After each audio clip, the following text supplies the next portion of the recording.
अस्सलाम वालेकुम दोस्तों, क्या हाल है जनाब? ठीक ठाक दोस्तों। मैं आपको एक लाल सिरे कबूतर का शौक़ कराता हूँ। माशाल्लाह बहुत अच्छा फ्लायर है। आँख दिखाता हूँ मैं इसकी।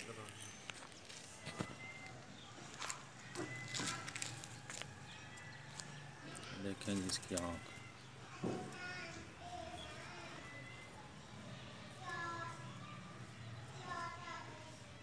सही आ रही।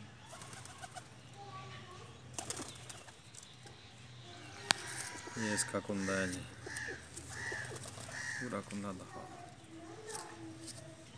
माइंड कर रहा है हर तरीके से।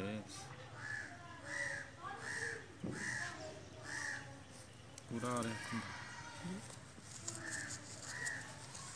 दो में जिसका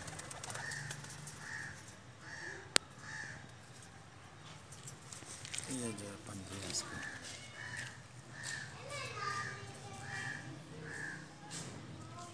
क्लियर बॉडी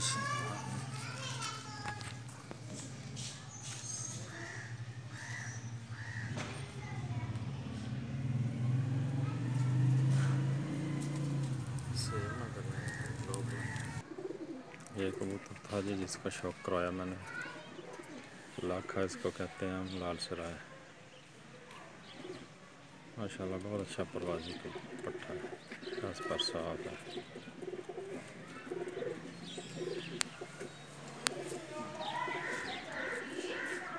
ठीक है दोस्तों, ओके जी, अल्लाह हाफ़िज़।